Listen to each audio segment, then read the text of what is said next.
जय हिंद। उत्तर प्रदेश के मेरठ के मवाना थाने में बैठा एक दारोगा रोज की तरह अपनी ड्यूटी कर रहा था। इंस्पेक्टर साहब रोज की तरह केस निपटाने में और अपनी फील्ड ड्यूटी में ध्यान दे रहे थे। तभी अचानक वहां पर एक पुलिस की टीम पहुंचती है और इंस्पेक्टर साहब का नाम कंफर्म किया जाता है। उसके बाद पुलिस की टीम बताती है कि आपके खिलाफ एक हत्या की एफआईआर दर्ज हुई है। अब जैसे ही इंस्पेक्टर साहब को ये बात पता चलती है, उनके पैरों तले जमीन निकल जाती है और पुलिस की टीम इतना कहने के बाद दारोगा साहब को गिरफ्तार कर लेती है। इस पूरे केस के बारे में आपको बताएंगे, पर सबसे पहले आपसे अपील कि आप बड़ी संख्या में हमारे वीडियोस को देख रहे हैं पर चैनल सब्सक्राइब नहीं कर रहे। अगर आप इस वीडियो को देख रहे हैं तो फौरन चैनल को सब्सक्राइब कीजिए, बेल नोटिफिकेशन ऑन कीजिए, वीडियो को ज्यादा से ज्यादा शेयर करें और इसके साथ ही अपना कमेंट लिखना ना भूलें। इस पूरे केस की सच्चाई जानने के लिए वीडियो को बिल्कुल आखिर तक देखें, कतई भी स्किप ना करें। अब ये पूरा मामला समझने के लिए आपको चलना पड़ेगा उत्तर प्रदेश के जौनपुर के गांव कबीरुद्दीनपुर में, जो कि शहर से तकरीबन 10 किलोमीटर दूर है। तकरीबन 30 साल से दो परिवारों के बीच 2 बिस्वा जमीन के टुकड़े को लेकर गांव में बहुत ज्यादा झगड़ा चल रहा है। इन 2 परिवारों में एक परिवार है रामजीत का परिवार और एक परिवार है लालता का परिवार। रामजीत का परिवार गरीब था, जबकि लालता जो है वो उनकी गिनती जमींदारों में होती थी। अब इस बीच लालता के परिवार में जो उनका बेटा है, उसका उत्तर प्रदेश पुलिस में सिलेक्शन हो जाता है, वो दारोगा बन जाता है और बेटे के दारोगा बनने के बाद परिवार आगे ऊंचाइयां चढ़ने लगता है। अब 29 अक्टूबर का दिन आता है और मंगलवार के दिन रामजीत का बेटा घर की सफाई कर रहा था। इसके साथ ही वो प्लॉट की भी सफाई कर रहा था, जिस जमीन के टुकड़े को लेकर विवाद चल रहा था। अब सफाई करते करते अनुराग नाम के इस लड़के के पास कुछ लोग भागते हुए आते हैं, जो कि कथित तौर पर रिपोर्टेड फैक्ट्स के मुताबिक लालता और उसके परिवार के लोग होते हैं। अब उन लोगों को देखकर जो अनुराग है वो अपनी जान बचाने के लिए भागता है। दरअसल वो लोग कथित तौर पर गाली गलौज कर रहे थे, उल्टी सीधी बातें बोल रहे थे। अब जब ये सब बातें अनुराग ने सुनी तो वो समझ गया कि ये सभी लोग लड़ाई के मूड में आए हैं, इसलिए अपनी जान बचाना ठीक है। अनुराग ने भागकर अपनी जान बचा ली। अगर अनुराग की बात करें तो उसकी उम्र 16 साल है। परिवार में इकलौता लड़का है, उसकी 5 बहनें हैं और परिवार गरीब है। अब इसके बाद अगला दिन चढ़ता है 30 अक्टूबर का, यानी बुधवार का। घर की दहलीज पर अनुराग रोज जैसे सुबह सुबह दातून करता है और गांव में अक्सर लोग घर की दहलीज पर या नलके के पास जाकर दातून करते हैं, तो उसी तरह से अनुराग भी दातून कर रहा था। और लालता नाम का व्यक्ति कथित तौर पर रिपोर्टेड फैक्ट्स के मुताबिक कुछ लोगों के साथ आता है। अब जो अनुराग है उसकी उम्र 16 साल है, उम्र कम है, पर वो ताइक्वांडो का बहुत अच्छा प्लेयर है और उसकी तूती ताइक्वांडो के मैट पर बोलती है। अब यहां पर होता क्या है, लालता कथित तौर पर अपने कुछ मित्रों रिश्तेदारों के साथ भागते हुए अनुराग के घर की तरफ आता है। अब अनुराग कुछ समझ पाता, वो भागने की कोशिश तो करता है। उसे पता लग जाता है कि इस बार जो दूसरी पार्टी है, जो लालता है, उनके मंसूबे सही नहीं है, पर अनुराग भागने की कोशिश करने में सफल नहीं हो पाता। जो दूसरी तरफ से हमला करने आए लोग थे, उनमें से एक ने तलवार निकाली और एक ही वार में अनुराग का सिर धड़ से अलग कर दिया। अनुराग का सिर जैसे ही काटा जाता है, उसकी मां भागी भागी दौड़ी दौड़ी आती है और उसकी झोली में बेटे अनुराग का सिर गिर जाता है। मां को होश नहीं रहती, समझ नहीं आता ये सब कुछ एक ही पल में क्या हो गया। इसके बाद तकरीबन 6 घंटे तक अपनी झोली में बेटे का सिर लेकर मां रोती रही, बिलखती रही और यही सवाल पूछती रही कि आखिर मेरे इकलौते बेटे का क्या कसूर था। अब ये बात धीरे धीरे पूरे गांव में, इलाके में फैल जाती है और लोगों में गुस्से की लहर दौड़ जाती है। रोज प्रदर्शन का सिलसिला शुरू हो जाता है। इस बीच पुलिस को खबर की जाती है, पुलिसकर्मी पहुंचते हैं और 6 लोगों के खिलाफ एफआईआर दर्ज की जाती है। अब पुलिस फौरन एक्शन मोड में आ जाती है और जिन जिन लोगों पर आरोप लगा था उन लोगों के घरों की तलाशी ली जाती है और उनके घर से 9 हथियार बरामद किए जाते हैं। यानी कि लालता के घर से कथित तौर पर रिपोर्टेड फैक्ट्स के मुताबिक 9 हथियार, जिसमें कुल्हाड़ी भी होते हैं और इसके साथ ही कई तेज धार हथियार मौजूद होते हैं, वो बरामद कर लिए जाते हैं। अब पुलिस आरोपियों की तलाश शुरू करती है, क्योंकि जैसे ही यह घटना हुई थी सभी आरोपी इधर उधर हो गए थे।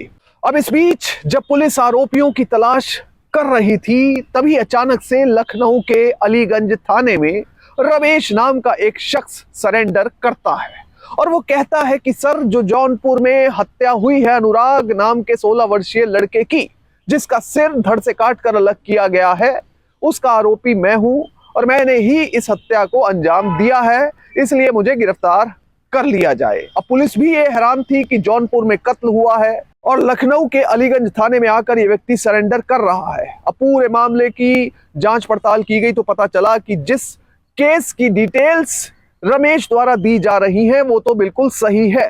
दरअसल रमेश लालता का बेटा है। एक बेटा रमेश है और दूसरा बेटा राजेश है, जो कि पुलिस में इंस्पेक्टर के पद पर भर्ती हुआ है।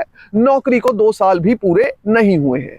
अब रमेश को पुलिस गिरफ्तार करने के बाद जौनपुर पुलिस के हवाले कर देती है। अब जो पीड़ित परिवार है, जिस परिवार के बेटे अनुराग की हत्या हुई है, उस परिवार ने रमेश की गिरफ्तारी के बाद एक और नाम लिया और कहा कि इस पूरे मामले में सबसे बड़ा हाथ है राजेश का, जो कि उत्तर प्रदेश पुलिस में इंस्पेक्टर यानी दारोगा के पद पर तैनात है। अब राजेश की पोस्टिंग मेरठ के मवाना थाने में थी और वो अभी ट्रेनिंग पर यानी प्रोबेशन में चल रहा था। आपको बता दें कि जब भी किसी नौकरी में भर्ती होती है, खासतौर पर पुलिस में या किसी सिविल डिपार्टमेंट में, तो भर्ती के 2 साल तक अधिकतर ट्रेनिंग या प्रोबेशन का समय होता है। तो इसी तरह से राजेश की भी ट्रेनिंग या यूं कहें कि प्रोबेशन का पीरियड चल रहा था। अब इस बीच जैसे ही अनुराग का परिवार राजेश नाम के इंस्पेक्टर यानी दरोगा का नाम लेता है, तो उसके बाद सभी परिवार के मेंबरों की कॉल डिटेल्स पुलिस निकालने लगती है, यानी सीडीआर चेक करने लगती है कि किस व्यक्ति ने किस समय किसको कॉल किया।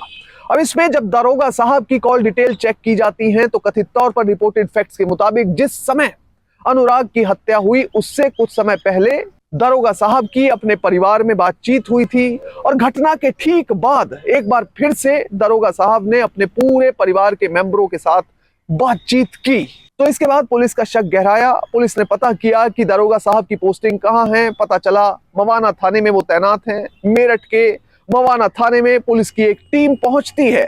अब जब दारोगा साहब रोज की तरह अपने सारे केसेस को और ऑफिस के काम को निपटा रहे थे, तभी पुलिस की एक टीम आकर कहती है कि दारोगा साहब, हम आपको एक एफआईआर के तहत गिरफ्तार करने आए हैं। हत्या के मामले में एफआईआर हुई है, अनुराग नाम के लड़के का कत्ल हुआ है और इसमें आप आरोपी हैं, आपके खिलाफ संगीन आरोप लगाए गए हैं। अब जैसे ही दारोगा साहब ये बात सुनते हैं, उनके पैरों तले जमीन निकल जाती है। अब इस पूरे मामले में सबसे बड़ी बात यह थी कि जो पीड़ित परिवार था, जो अनुराग है जिस लड़के की हत्या हुई है, उस परिवार के ऊपर पिछले कुछ समय में 18 मुकदमे दर्ज करवाए गए थे रिपोर्टेड फैक्ट्स के मुताबिक।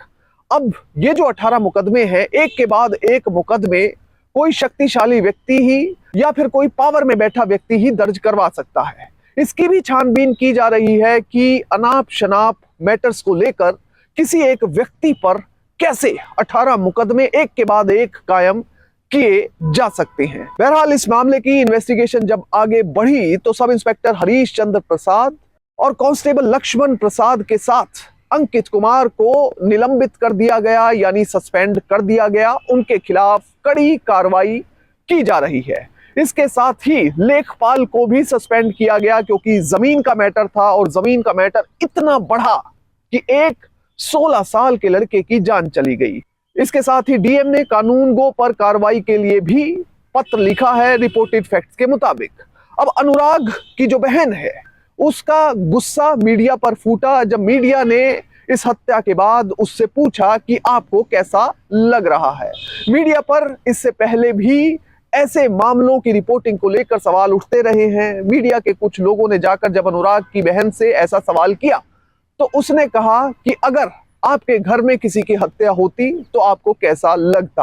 आप खुद अंदाजा लगा सकते हैं कि मेरे सगे भाई जो कि 16 साल का था, उसकी हत्या हुई है तो मुझे कैसा लग रहा होगा।